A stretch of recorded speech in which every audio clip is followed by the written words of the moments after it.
Welcome to another episode of Final Cut Pro Help Live. My name is Jared Ewing. Thank you so much for tuning in. As always, if this is your first time watching a stream, make sure you hit that subscribe button so you don't miss out when we go live next.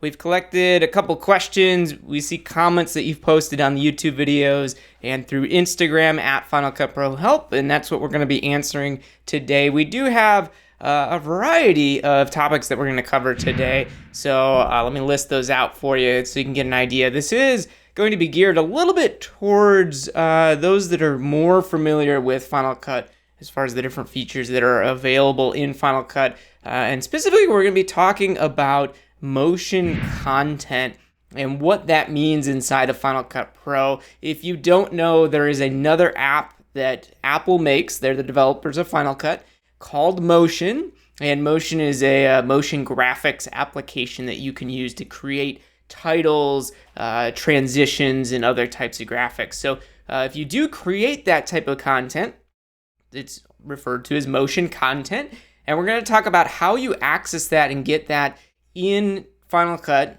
usually as a published template, and we'll talk about how those are kind of stored and managed and how Final Cut accesses that information, just to get a better understanding of it. Because in Final Cut, you might see over here on the right side, we have the inspector and there's these storage locations. So that motion content is one of the options here, and that can be stored inside of a library or somewhere else. And that's been a little bit confusing for many editors out there. So this video should provide some clarity on that. If you do have questions that come up, send them over to us or put them in the chat there. Because then there's a feature that you have under the file menu that you might have seen that says Consolidate Motion Content, and I want to discuss that as well.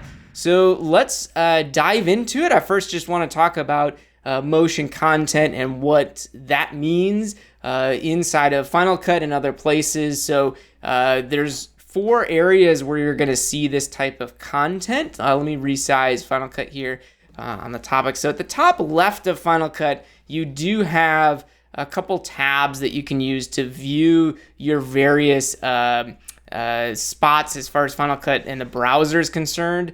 Top left is your library sidebar. That lets you see that this is for your libraries that you manage with. To the right of that, we have a photo and audio sidebar. This lets you view things like music and GarageBand we did a couple days ago, sound effects, or photos. None of that is motion content. However, if you go to this third tab, this is where you'll find your titles and generators. And a lot of this titles and generators is motion content. You can tell if something is motion content by going into your titles or generators, and when you're looking at the list on the right here, if you right click or control click on any of these titles, you'll get an option here. You may get an option here that says open a copy in motion. If you see that option, this is very easily letting you know this is motion content. Not only was this something created with motion, but this is something, if you have motion, you can go in and actually edit it and make changes to it, which is pretty cool. So that's for titles. And titles are, as you expect, these are things that are designed around text. So notice this is a title, subtitle with drifting text, and that's how it's animated over. And that's what titles are. Usually it's some type of content, motion content that has text in it that's designed to go on a background. Now, it's a little bit different than generators, which generators are actually more like backgrounds. So generators are usually full screen, most of them are full screen things that are being generated. And this blobs, for example, shows us some color blobs as a background. If we drag that down onto the timeline and add that clip, notice it's a clip just like a video clip would show up. That's what a generator is. And if we go back to titles and I drag one of these titles down, say that drifting title, notice how it comes in. Instead of it being a normal clip, it's this purple bar that's designed to be on top of some type of background. So 2 types of motion content there. We have titles and generators. You may go into generators here, and there are some generators like counting that are text, and these are things that we can bring in, and it is a text here. Let me bring it over to the right here. Notice how there's this number on top of our blobs background. So there are some generators that are text, but you can see how different they are in the timeline. A title is this purple bar, whereas the counting generator is a full clip as far as how it's viewed there. So cool. So those are two types of motion contents. There's two more, which you'll find over on the right side of your toolbar. There's the transition browser, which is the one all the way on the right here, and the effects browser. So when it comes to transitions and effects, a transition is something that you would go in here and put in between two clips. We saw this in some past videos. You can look that up on the channel, but transitions are designed to be going from one clip to the next, and that's a type of motion content. And then the other one here is effects, and we have video and audio effects that are in here. Audio effects are more audio based, so they're not exactly something you necessarily have in motion. So if you right click on some of these audio effects, you're not going to see the option to open it in motion. That's a little bit different because motion is motion graphics. Yes, you can edit audio in motion as well, but it's really designed around the video effects here. So if I go into the video effects, some of these, if you right click on it, you'll see you just get the option to make it as a default, and that's just what that effect is. Others of these, you're going to see this option, open a copy in motion, and you'd be able to go into motion and see how this one's applied. So there's a lot of effects that you can create and work with right here inside of Final Cut, but motion has way more controls. So you can create some very complex things in motion and then bring them over here. Just a little side note, I see a comment in the chat that says make some videos about masking and keyframes. We got a bunch of those on the channel. Just do a search for those, but I'd be happy to go into more masking and stuff a little bit later in this video here. All right, so just to summarize, the 4 types of motion content are titles, generators, effects, and transitions. So that's what motion content is, and it's usually content that's actually created with the app that's called Motion. Okay, so I want to move on to the next topic here, which is what are published templates? Because what is the difference between a piece of motion content versus it actually being a published template, right?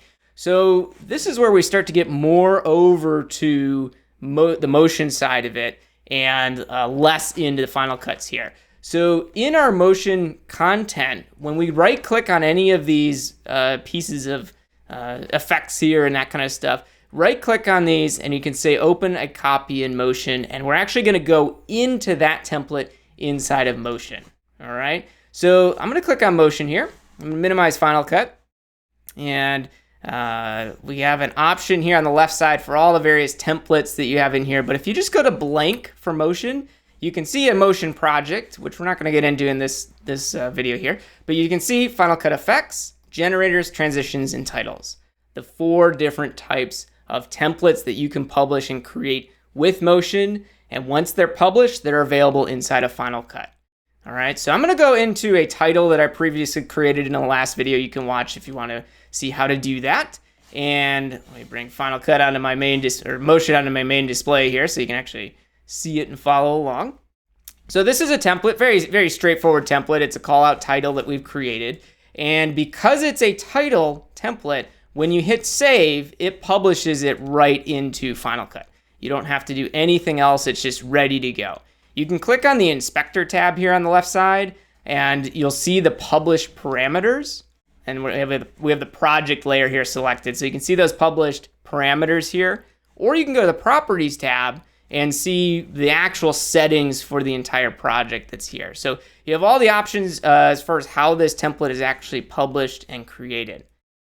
I'm going to do Command N here just to create a new title and just show you when you save the template for the first time, because I have that call out template already saved. If I do Command S here, you're going to get these options for what do you want to name the template, what category should it be, and if you want, you can put it into a theme. All right, these are very important. We're going to come back to these because these are the folders and the name that's actually going to be created. Okay, so this is that's really it. This is what you have when you have a project that is either an effect, a generator, a title, or a transition inside of Motion. When you hit save, it's going to publish that template. When the template is published, like I did with this callout title, if I go back to Final Cut, on the left side in the title and generator sidebar here, notice I have an Final Cut Pro Help category, and there's the callout title that I've created. All right. Now, where does that title actually go, right? What's the name of the software? I mentioned it a second ago. This is Final Cut Pro that we're in, and we've published it from Motion. So this is Motion, which is an app, $50 app from Apple. So when you create a title with Motion and publish it, it actually saves it into your home folder, which we have here. If we go to the home folder, Shift-Command-H when you're in the Finder, that jumps you right to the home folder, and there's a Movies folder. Double-click on Movies, and inside of Movies, I'm going to go to the column view just so you can see this whole path here. But inside Home Folders, inside Movies, notice you're going to have a folder called Motion Templates.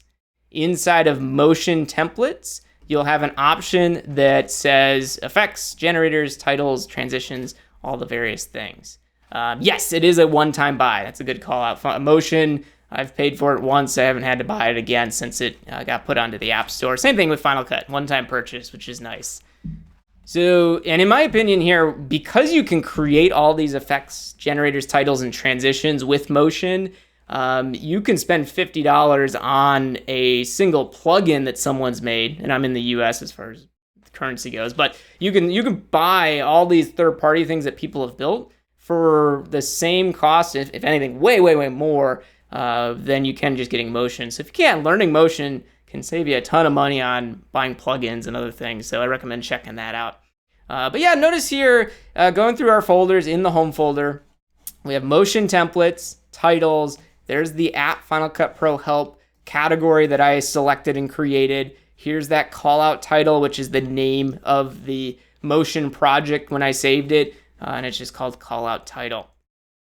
All right, so this is where it saves that content. And one of the questions that came in was, when you publish these templates, can you store them or save them somewhere else? And the answer for that is yes, you can store them somewhere else, and we're going to get into that in a second with storage locations. But as far as the published templates, the default and the place they go is into Motion Templates, and this is inside your home folder, inside your Movies folder. So that's something just to be aware of, is this is where it goes.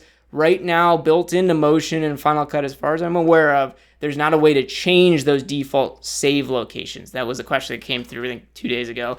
So Motion Templates, these are all in your home folder. That's where they're saved. All right. So these templates and this stuff that's in here, once you publish it, that's how it's going to go. I see a question in the chat there. How easy is it to use Motion software? I find it to be a pretty easy software, but I've been using it for years and years, right? So it's one of those ones that is very complex and takes time to learn, but you get what you pay for, and you can save a ton of money by learning Motion. I strongly recommend getting into it. I have other videos on this course that give you a crash overview of Motion and what that can do. Okay, so far what we've looked at is what Motion content is, but we also have published templates. Okay, so you should understand that when you create something using Motion and you save it, that stuff is going to be published, and that published content is in your home folder inside Motion Templates and then in the various folders there. So when you publish something or save it from Motion, if you go back to Final Cut, it's going to show up in the various Motion content categories, which we saw as either titles, generators, or on the right side here, transitions and effects. Okay, so hopefully that makes a little bit more sense. When you do save a template inside of Motion, we know that it goes into that home folder. So now what I want to talk about is the actual storage locations inside of Final Cut. And what this means is when you go into your library, your Final Cut Pro library, when that's selected, on the right side in the inspector, you're going to have your library properties, and storage locations. And specifically what we're going to talk about is this motion content storage location. So right now, the library is being told to store these templates in the motion templates folder. And that motion templates folder is what I showed you inside of the home folder in your movies folder. So that's what it's set to. Now, if you go up to the top right and click this little modify button, sorry, not that one. If you scroll up to the top here, I always get those confused because they're both modify. If you scroll up to the top here, you have storage locations. Click on modify settings. And this brings up the storage locations for this specific library, this App Final Cut Pro Help library, which again, if you go over on the left side, that's the library we have selected back there. So these are the storage locations, and this lets us know for motion content, right now it's being set to store it in the motion templates folder. And again, that's what's in your home folder in the movies folder. So if you want to change this, you can say to store it in the library. And when you hover over it, you can see on the right there, we get a tooltip of where that folder is. So up here, it's storing it in movies, motion templates, but I'm going to change it to in library, which means it's going to store it in my actual Final Cut library, and I'll click OK. By doing that, notice I have all these various templates that I put into my Final Cut library. I can even go up to my titles and generators. We'll go down to my callout title, that custom title that I created with Motion, just add it to the project here. And what that does is in my library here, I can actually store all of those things in the library now. And what that means is, notice up at the top left here, you might have seen this thing that says installed stuff, whether it be installed titles, installed generators, or in the effects, you can see it lower right corner here, installed effects versus the library. So you can actually change this and say, show me what's in the App Final Cut Pro Help library, what's in your library. Because again, notice installed titles with titles selected, everything shows up.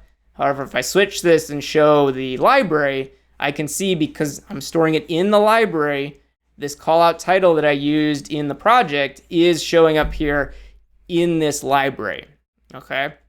And if I right click on it here in the browser here, I'll say reveal in Finder, brings up a Finder window. And if you notice my little path bar at the bottom, I know it's small, but notice this callout title. If I go back through this path, it's stored in a folder called Motion Templates, but that folder is stored in my Final Cut library. And what that means is if you go and copy this library and you take it somewhere else, external hard drive, you give it to a friend to edit, you use it on a different user account, those custom titles will follow the library.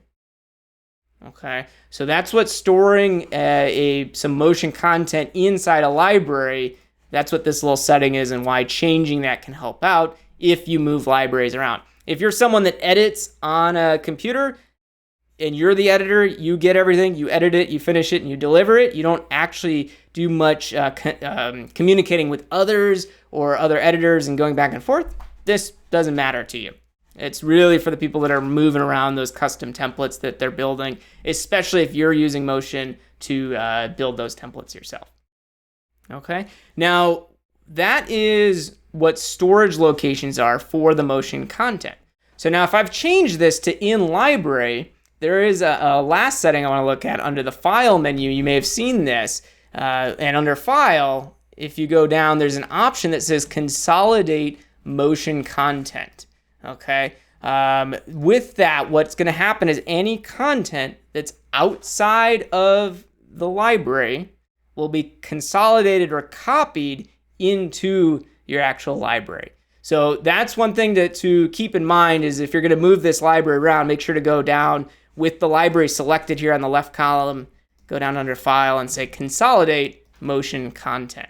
And if there's any files, and in this case they're not, I changed the storage location so they're all in there. But if they're not in there, it would copy those templates into the storage location for this library. Again, select the library on the right side, make sure your storage location is set to in library so it actually copies it into your library there. But then that content is with you. It goes around and allows you to take that library anywhere you want.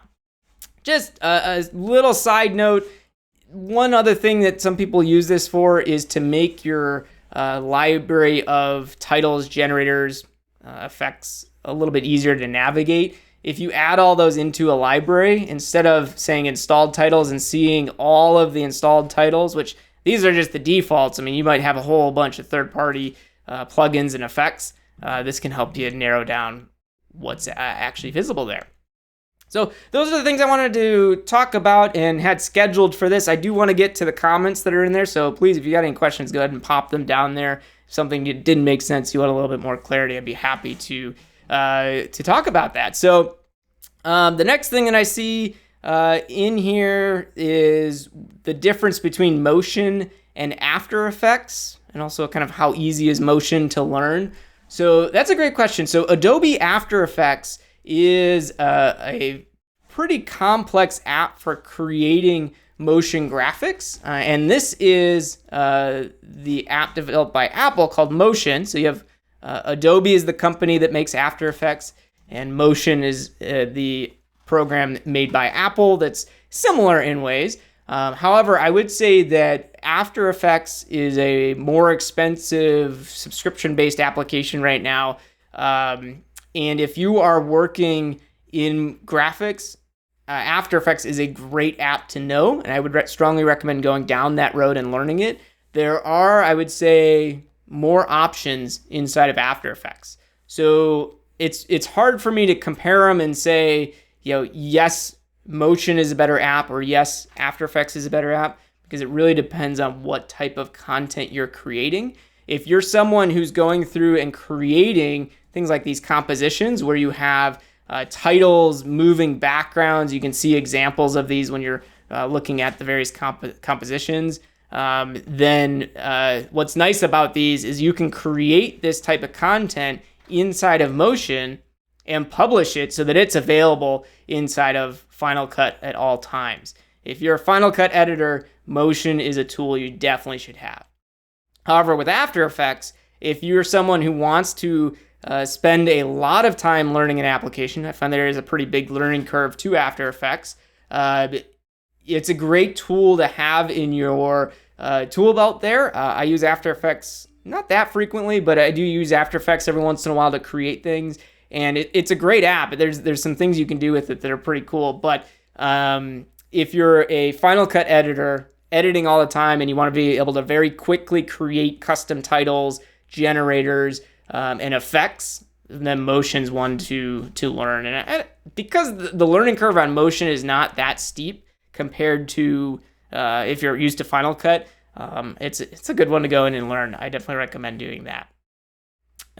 Okay, so hopefully that brings a little clarity up to it. The one other thing I want to throw out there as far as resources go, Adobe.com. Adobe has all kinds of information on it. And just like that, if you go to apple.com and slash Final Cut Pro or slash Motion 2. If you go to the Final Cut Pro page, though, at the top, there's going to be a Motion link you can click on.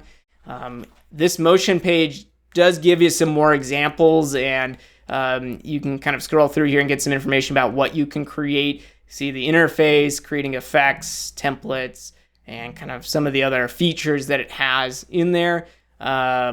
So I recommend checking that out and seeing all kinds of things. We didn't touch on anything of really what Motion does in this video here, but there are some pretty complex things that it can do there. Cool. So that's what I wanted to explain with that. Let me continue down through the comments here. Can I touch briefly on when to use a generator versus a title versus an effect? I covered that a little bit at the beginning of that, but that's a good question. I do want to kind of show you. I'll show you here in Motion, actually, just so you might understand a little bit of behind the scenes of how Motion creates these things and why you would use why you would create one versus the other.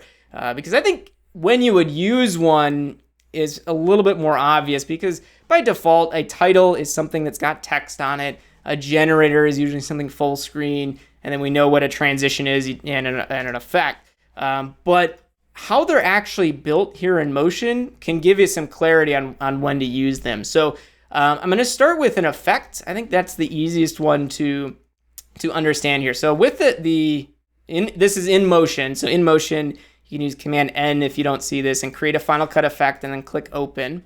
and put it on my second display. Give me 1 second, let me bring it over here. So with motion created here, with a effect created, what you'll see on the left column here, these are the layers inside of motion. Let me do Shift Z here to fit this, but this is what's created in motion by default on effect. And notice there's this effect source, and this is just a drop zone, meaning you would have some source material in here. So what an effect is, whatever we put onto this effect source, that's what's going to be impacted inside of Final Cut. So as an example, let's just create a really basic effect here, and we'll do it just so you can see what's happening. I'm going to add a filter.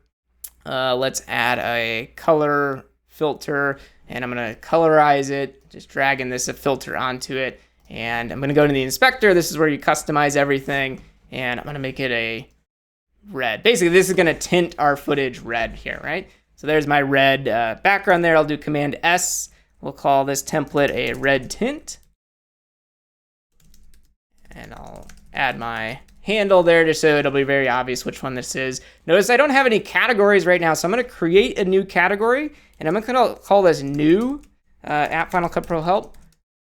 And you'll see where the category actually shows up. And then I'm just going to make a new theme called tints and create that theme. I don't have to worry about the rest of those there, and I'll hit publish.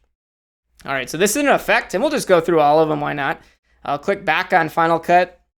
I'm going to delete this stuff. I'm going to add my octopus clip here that we've been using.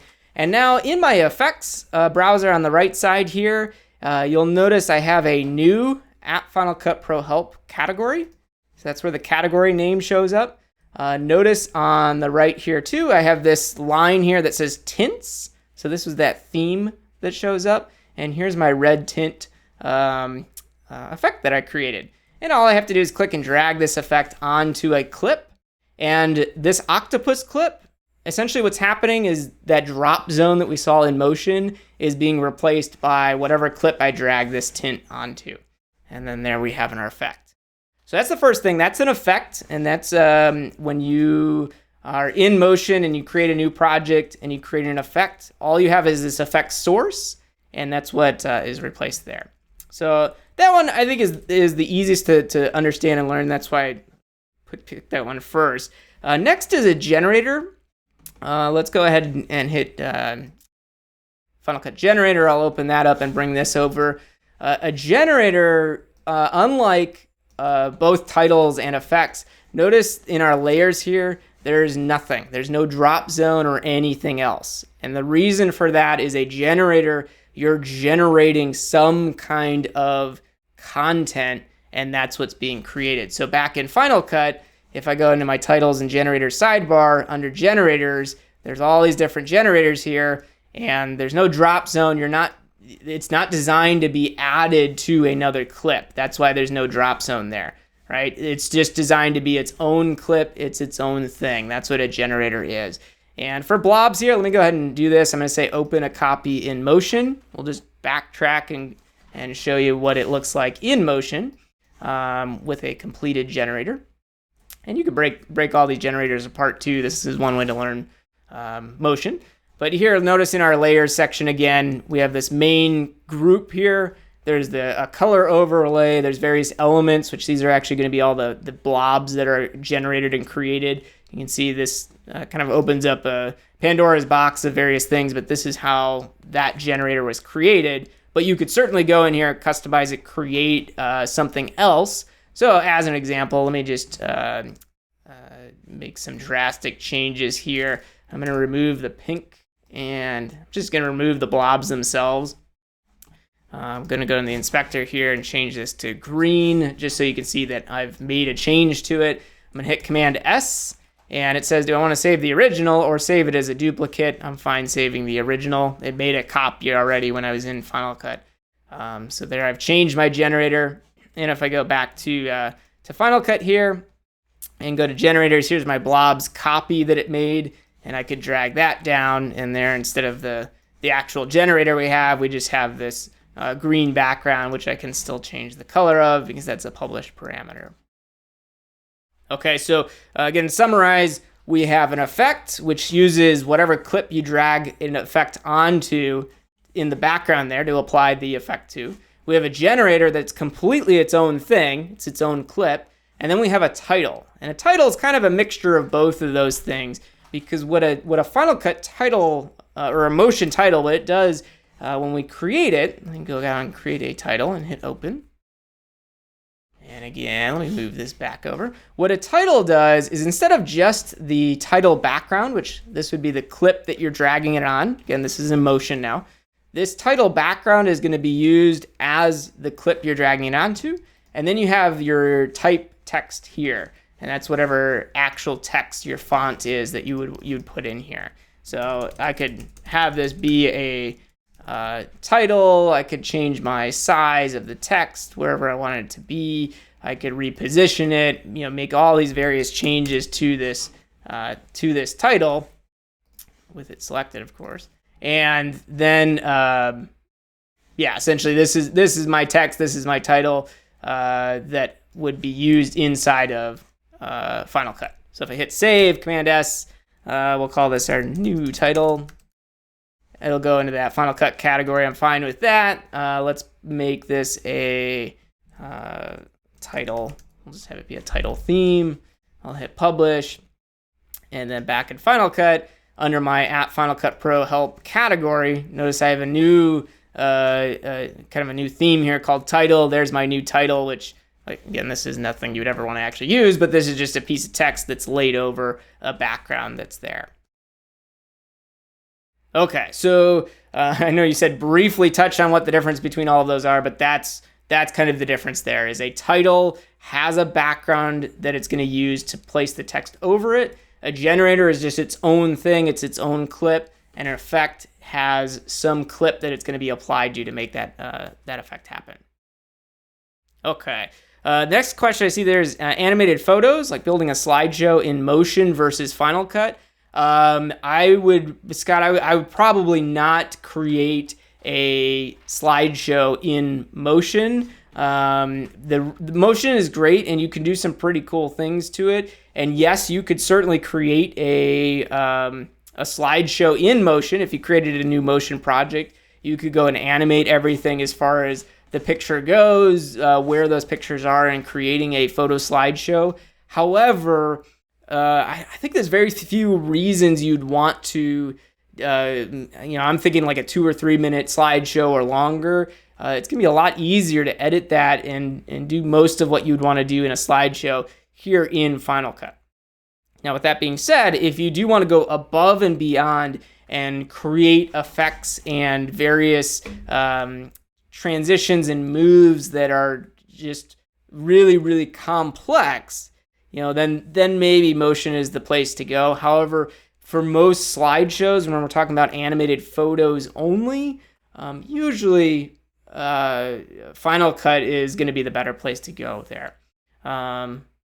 So yeah, that's just kind of my 2 cents on that one. I would say start by using Final Cut Pro 10 to create that slideshow, and then if it gets too complex, then go into motion to use that. Now, if you don't have Final Cut or motion, if you haven't purchased either of those apps, you could, I guess, purchase motion on its own at $50, which is a lot less than what Final Cut is, and edit the slideshow there. But it's just a lot of work. I would definitely recommend Final Cut for the slideshows. What is the next one? Is there a dynamic link between Final Cut Pro 10 and Apple Motion? That's a good question. Not really. There is a link. You can see as I'm creating titles and making changes to things, when I save them, they're automatically added here and available to Final Cut. But if you think of some apps out there, like Adobe Premiere and After Effects, I believe, does this fairly well, where they're linked in a way where you can actually edit the graphics that you're using inside of Adobe Premiere with After Effects, and they're kind of updating back and forth. Final Cut Pro and Motion did have more of a dynamic link in the past, but right now they're still very separate apps. I wouldn't look at them as having the same type of dynamic link that maybe you're referring to there. And then you say in the Final Cut Pro 10 timeline, when you right click on any clip, there is an option called Create Storyline. What is the use and what is that meant for? Cool. So that's a good question. Let me go ahead and open up another library here. I'm going to open up my stock library. Actually, let me do other here. I'm going to open up the stock library. I just want to make sure it's on my computer here. Yeah, that's the one there. I'm going to open up this stock library just because I have a ton of clips in it. So this might make a little bit more sense for this question. So when you have a project, create a new project here. And we're going to be talking about storylines, create storyline. And we'll just add a couple clips here. Hopefully this won't make you too hungry looking at the food. We got a couple stock photos here. So if you right click or control click on a clip, right now, any of these that are on, these are on the what's called the primary storyline, which is this dark line that goes through the middle of the interface and the timeline here. If you right click on it, we shouldn't see that option that says create storyline here. Notice that's not an option. And the reason for that is these clips are on the primary storyline. Okay, so I can go down here and say lift from storyline. And if I lift these off of the storyline, they're now connected clips. This is what we call a connected clip. Notice in the lower left corner here, there's a little tiny kind of stem here, this little blue line there. If I move it, you can see how it moves around this clip. That's how it's connected down to the primary storyline. I'm going to select another clip here, do Option Command up arrow to lift this clip as well. And again, notice if I drag this clip to the left, each of these two clips are independent of themselves. They're their own things, right? So now here's where the option is that you're referring to. If you right click or control click on this clip here, there's an option to create a storyline now, and you can use Command G as the shortcut to create that. So let's go ahead and do that. I'm going to say create storyline from this clip. So what happened? Notice my clip on the right here is its own clip, and notice this clip here now has this kind of light gray outline here, and I can select either of those. I can select the clip or I can select the storyline here. This is a secondary storyline. And if I click and drag this around, it goes where it wants. It's connected at the lower left corner right now. And right now, this is really the same thing as just having a second clip here. What this second storyline allows you to do is you can actually drag other clips into it. So I could drag this clip up against the one on the left here to bring it inside this secondary storyline. And now, by doing that, I can move this entire storyline, which would move all of those connected clips. So you might have 10, 11 clips that are playing as your secondary footage or your B-roll. And once that B-roll is lined up, you might have it edited really well in this secondary storyline, but you want to move it around a little bit. You can then do that using these secondary storylines. So specifically, your question is, what is the create storyline option for? And you'll see that when you have a connected clip just up floating around. When you right click on it, create storyline. Essentially what you're doing here is creating a secondary timeline. Like we have here, you have the primary storyline. But here you're kind of creating a second row or a second lane of clips that can be moved independently from the primary storyline. So again, here, notice I can click on the storyline, drag those two clips, or I could do the same thing here. I could drag these two clips independently. It's kind of like grouping clips together. That's what that secondary storyline is used for. All right, so that is all the questions I see there in the chat. If you got anything else, feel free to go ahead and put that into the chat there. Be happy to answer anything else you have for us today. Otherwise, make sure you hit that subscribe button. We will be streaming more questions and answers like this. I know someone in the chat there called out Larry Jordan having some great tutorials. He's got some good ones. But where else can you find tutorials and tips and even transitions and other content? I recommend, just like I did earlier, if you go on to apple.com/Final Cut Pro, Apple is the developers of Final Cut Pro. They're the ones that make it. So they actually have obviously a ton of employees working for them, but they have a whole team that's dedicated to the Pro Video and the Final Cut Pro stuff here. So if you go to apple.com/Final Cut Pro, click on the Resources tab. In this Resources tab, you're going to find all kinds of documentation, training sources. Ripple Training is a great resource for learning. They have all kinds of video tutorials and other things on Ripple Training. You can find web-based tutorials on here, books that are being sold that go over whatever type of documentation you want to learn about Final Cut, how you want to learn, you're going to find on here. And then answering another question from earlier, there's an option here that says View Apps on the Mac App Store or Learn More.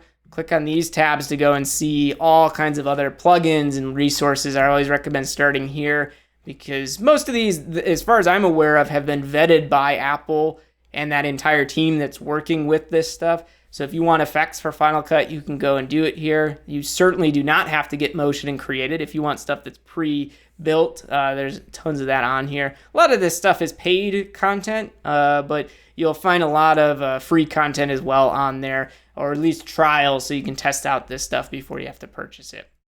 All right, so I saw a couple other comments dropped in there. Let's go through those. How to lock a clip in Final Cut like Premiere.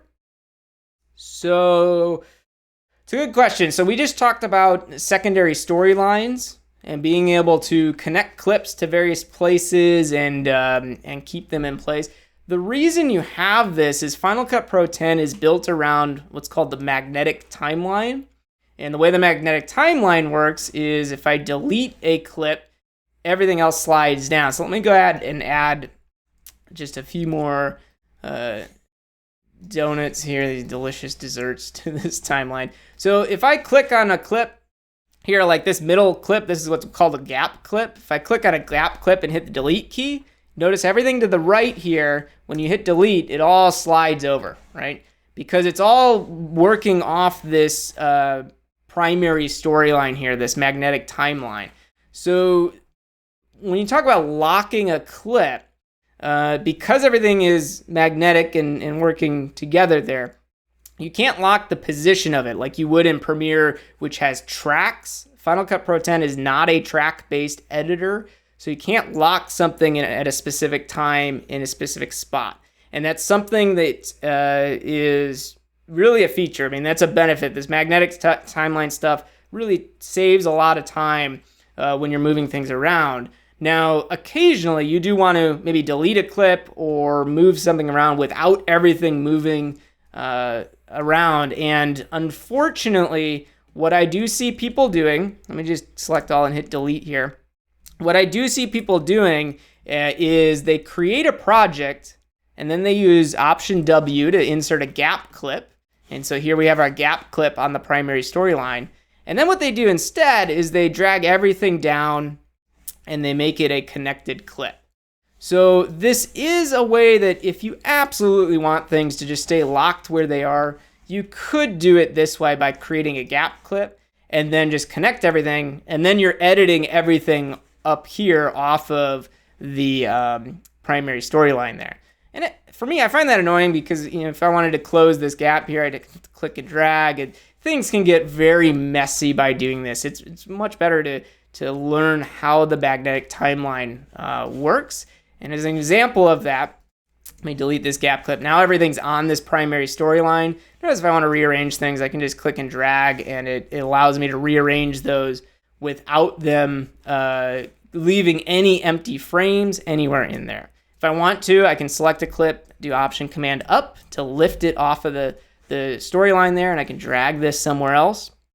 Again, this clip is not on the primary storyline, so it has to be connected, and that's what that little line is in the lower left corner. It's connected down to this other clip. So now if I move this clip, you can see that the connected clip also moves with it. And then a separate tip, if you don't want that to happen, there's the tilde shortcut, which is the key to the left of the number 1 on your keyboard. If you hold that down, now Final Cut's just going to ignore those clip connections, so I can drag this clip somewhere else and move it, and it just won't do anything to that connected clip. So how do you lock a clip? Not really a way to lock it as far as its position on the timeline because of the way the primary storyline and this magnetic timeline works. So I recommend getting used to how the storyline works here, how you can manipulate clips using things like the tilde key, or you can go into the tools menu. There's a position tool. Position tool allows you to just click and drag things anywhere you want. And you can see how it's just creating gap clips instead of using the magnetic timeline part. Those tools and those things can get pretty complex, but I just recommend starting to get used to it. Try to get used to the intended behavior of the primary storyline, because even like this, I just ruined this project. If we play it back, it's all black space and weird stuff. I can just click on these clips, hit delete to close all these gaps really quickly because it's the magnetic timeline. All right, then I see another question here. Can you please discuss about masking a bit for us beginners? Oh, yes, thank you. I did see that earlier. I'm sorry I didn't get to that yet. So where do I want to start with this one? So yeah, let's just do some basic masks. And a mask is cutting something out. So I'm going to use this first clip here, this ice cream cone that we have. So again, to create this, I just put this clip onto the primary storyline. That's it. I'm going to go up to the top right corner here and hit this left. There's these 3 buttons up here at the top that you can use to hide certain spots of the interface. So I'm going to hit the left button here to hide the browser. And we have our viewer, timeline, and then the inspector on the right side. So for creating masks, which is essentially just cutting out certain things, you want something to be seen and you want to cut out the rest of it. You're going to go over to your effects browser, and you can use the little button on the right here or hit Command 5 to bring up the effects browser. And on the left column, you have all the different effects categories. We saw some of this earlier. One of these categories is masks. Click on masks here to see them. If you don't see the categories, this button at the bottom lets you show or hide those categories. You can also do a search. And there's different types of masks that you might use. I'm just going to talk about the draw mask option here. You can play with the other ones if you want, but draw mask effect is great. It does some cool things that you can do here. So I'm just going to click and drag this onto my clip. If the clip's already selected, you can also just double click on draw mask and it'll add it. And what happens here is in the viewer, we see the ice cream cone, and notice in the lower left corner it says click to add a control point.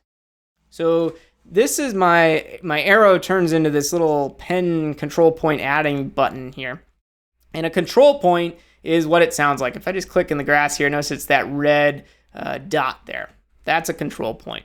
I'm going to do Command Z. I don't need that one there. But what I'm going to do is add control points around this object that I'm masking out. Whatever your object is, you're going to just start to add points around your mask. And this is something that you want to practice with. Get a whole bunch of objects and just practice making masks, because this is something that takes some time to get used to. But what I do is I just click. I'm going to go to the next, wherever I want the next point to be, and click again. And it's hard to see here, but as you're following along, you'll see the line, the red line connects those. And you can just keep clicking. You can make as many points as you want. One just kind of pro tip, the less points you have, the easier it can be to animate the mask later on. Just know that you don't have to be perfect in creating this mask. I'm going to show you how to add points later on. You can also remove points, so you don't have to be completely perfect. And I wouldn't recommend just like trying to be perfect on the first step. Just create a basic mask. You can always go back and refine it later. So after you've added all your points around, you're going to get back around to your first point, and you're going to click on that first point, and that will close the mask. So now we have essentially, if this was a piece of paper in front of you, you've just taken scissors and cut around that object, and by closing the mask, we get rid of all the excess paper or whatever material we cut out with there. All right, so that's the basics of making a mask. If we go into the inspector now, we see the draw mask effect's been added. Just like any effect, you can uncheck it on the left here to see the original image and then check it to see what it looks like with the mask enabled. Okay. To the right here, there's a hide button. You might not see all the controls there, which is fine. Just hit the show button and then they'll all come up. there's this button, this blue button here, which even for me is pretty hard to see right now. But if you click on this one, this allows you to see the points and edit the points. So if I go on to one of these control points, I can move around and edit it. Whereas if you uncheck this, basically making it unselected there, those control points won't show up in the viewer there. So that's what this button is. If for some reason you don't see the points, just hit that little button and you'll see them. We then have the shape type. You can play with these to change what kind of shape you actually have. These are the types of control points and kind of how they interpolate between the 2 points. Really, I don't use this shape type too much. Usually what I'll do instead is on a control point, if I want it to be a rounded line instead of right now what's a straight line. So as an example, if I drag this out, notice how it's a straight line in between the 2 control points. You can actually right click on this point and change it to smooth. And when you change it to smooth, now we have a rounded line that goes around here that you can change by dragging these Bezier handles here. You can also hold Option to change just one side. So if I wanted to do that, I could do that and make an adjustment to it, right? You can also right click on a control point and delete the point if you want to, or on the line itself, right click and say add point. That's how you add points in there to add them in. Now, that's kind of creating a mask. You can go in here and play with some of the other stuff. You have an option to invert the mask if you wanted to. These views, you can see the original and the composite and switch between them, can really help out. For example, on the original view here, I can see now the original kind of ice cream in there, and I could just start going through and changing these to smooth if I wanted to create more of a rounded line around that edge of the ice cream there. I could do the same thing back here. We'll go with smooth, hold Option, kind of dragging around. And after viewing the original, I can go back and view the composite to see what that looks like. I can hit this button at the top to take off the control points just to see what it looks like, how that edge looks. Looks all right, not too bad. We got feather and fall off. Feather the edges. You can see what it does to the edge of the mask. Can help the mask kind of blend into a background that you might have by feathering it, or changing the fall off that changes kind of where the crop is actually happening. Any of these things that you change, you have a reset button on the right side. Okay, so the other thing here is at the bottom, we have transform and control points. These transform and control points allow you to change the mask itself. So if I change the position of the mask, notice it adjusts where all of those control points are. So don't go through and waste time adjusting every single individual point here, which you can do. You can just adjust the position right up here on the right side. All right, so that's making a mask. And then if we go back to our timeline here, if I select the clip and do Option Command up arrow to lift that from the primary storyline, and I'm going to do Command 0 to reset the interface to the default. I can go back here, get a generator, maybe I get my cloud generator, and I can put that on the primary storyline, and my connected ice cream cone now is, because it's connected, it's masked out, so we can see it over the background that we've created there.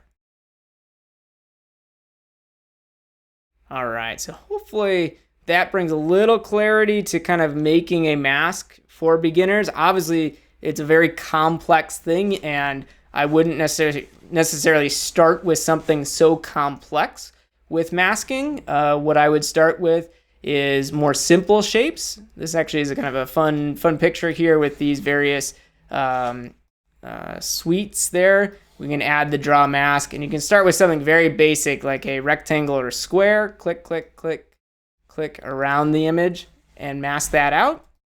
You know, that could be a lot simpler. To start with basic geometry, basic shapes, you can always go up and delete the mask and then add it again. And then we can do the same thing if we want to do a rounded shape like this donut. Click and drag to get the rounded points and create a little shape like that. And again, just like we've seen with anything, top right here, you could zoom in on it, but any of these masks, nothing's solid. So if something looks really wonky like this, try to go back, see if you could fix it, which in this case would be with these little points. And our Bezier handles there with the rounded curves. And just keep playing with the mask until you get it to a point that you want it to be there.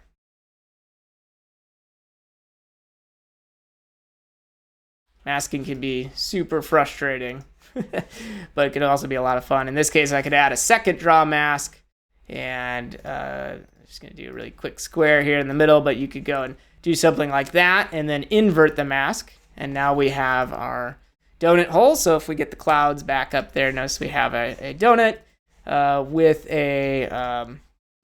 with the inside there cut out. If I hit my transform tool and move it around, we can see the clouds through the donut hole with multiple masks on it by inverting it.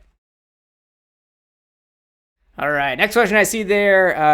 Can I put a border in a masked portion of an area? So you can go and put borders and various things on. Usually what I do, because that's something you can do in motion a little bit easier, but a lot of times what I'll do is go into get it like a generator, for example. Let's say I want a color outline around that donut, right? So here's my donut here. It's got kind of like a little white outline around it. But let's say I want just a green or a red outline.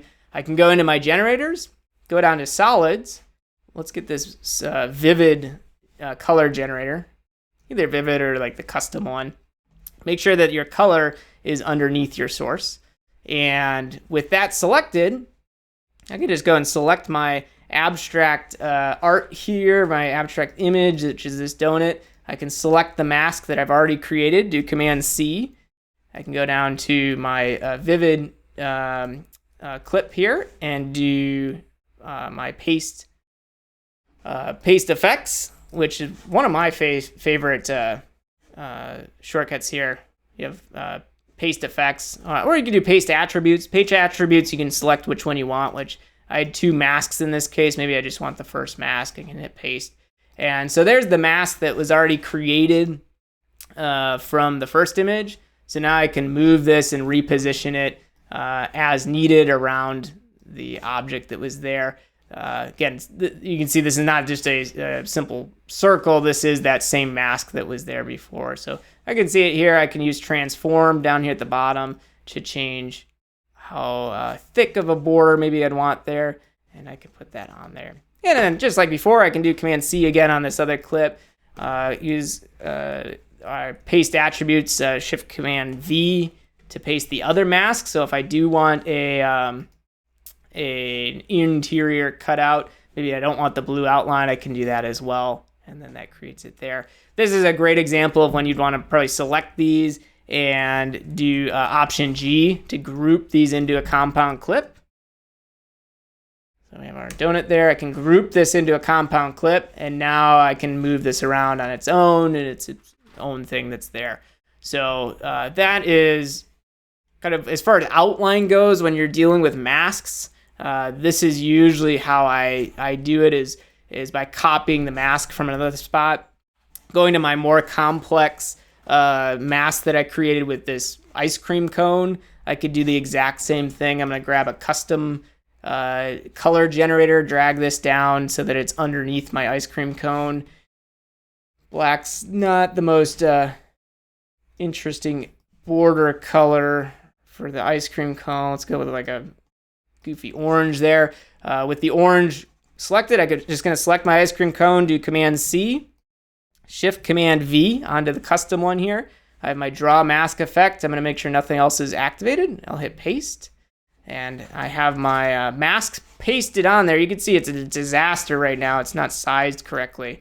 So I'm going to go into the video tab, go down to my transform option, and I'll start out by just scaling this down so I can see it. But yeah, you can see it is the right mask. It's just not positioned correctly. So in the transform tools, I'm then repositioning this around the correct spot. Probably about there. If I wanted to, I could scale it up a little bit, either by dragging the line, increasing the size here, any of that stuff, right? Pretty, might look kind of easier, or, you know, it's a rough outline there. This is all stuff that takes a little bit of time to get used to. Maybe I don't want such a feather. I can adjust that. And now that I have a rough outline, this is when I could go back, double click on the actual mask for this, which if you run into this issue right now where you can't get to the control points, it's because the transform tool is active. That's the most common cause. Just hit the done button. Now we can see there's my control points for this mask, and I can go and adjust those or delete a point if I don't need to kind of make that outline however I want it to look there. So that's in my opinion for making an outline around some kind of object that's there, especially if you're doing custom masks like that. This is usually a way you can go to make it a lot more customizable. I mean, you have total control of that. And then trim the edges, select these, do Option G to group this. Make sure you're naming your compound clips. These are all going to come back to you later. So this might be the ice cream cone with outline. And there's my clip ready to go. I could still transform this, move this around, and it's all going to stay grouped together. Inside of the stock library, we're going to have a new compound clip for that as well. Okay, so hopefully that answers, can I put a border on a mask portion or area? Yes, certainly can. After you've got that mask, just apply that mask to whatever type of shape, image, anything you want, and then move it around there. I see another one, how to use Easy Ease in keyframes like Premiere Pro for smoothing for a smooth transition. So that's a good question. The Easy Ease and your keyframe options that you have really depends on the effect that you're working with. All of that stuff, though, those keyframes and that type of those types of options that you have for transitions, most of that is going to be created with the transition when it's in motion. In the Motion app. So if you need to customize these transitions, that is that's kind of the next level. So that's where you'd want to go into really go into Motion to get those options that are there. When you add a transition, say just like a simple cross dissolve here, you might see inside of the transition browser, there is the options here for your audio fade and the type of fade. And your ease options for some of the transition, like across dissolve, we do get your easy in and out. You have those options there. The amount you want to ease, that's pretty similar, if not easier than you would see inside of Premiere. But these things are not linked to every single transition. You're not going to get those options for every transition because it just doesn't make sense to have it for every transition. Unlike audio, you do have those options for anything that's audio. But yeah, these easy options, like these are published parameters that came out of Motion. So if you have one and you're like, I wish it had that option, right click on it, say open in Motion, and then you can go and customize that a little bit further. But yeah, just all you have to do is with the transition selected, go into the inspector and look for your ease, which would be in and out, and your ease amount. So that's what you have there. Let's see what else we have here. When you right click on a clip, there's an option for show video animation. What is that used for? Also, can I use Easy Ease? So yes, those things are in there. Go ahead and look for other videos on this channel for the video animation editor. I go into a lot more detail on that in other videos, but your video animation, we didn't talk about adding keyframes. Look that up too.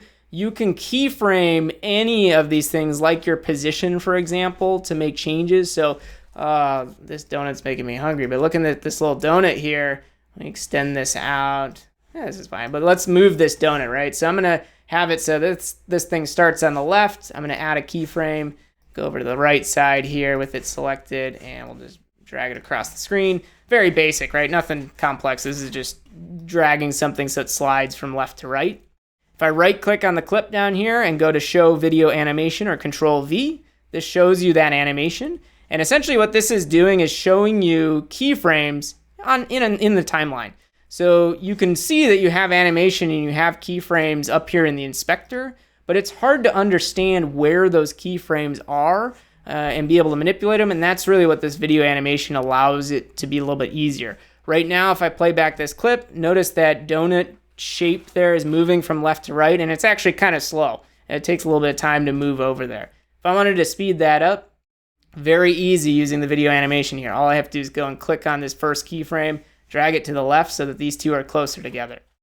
Right? Now if I play this back, this thing stays over on the left side here until it gets to this keyframe, and then it's very quickly going to go from left over to the right side.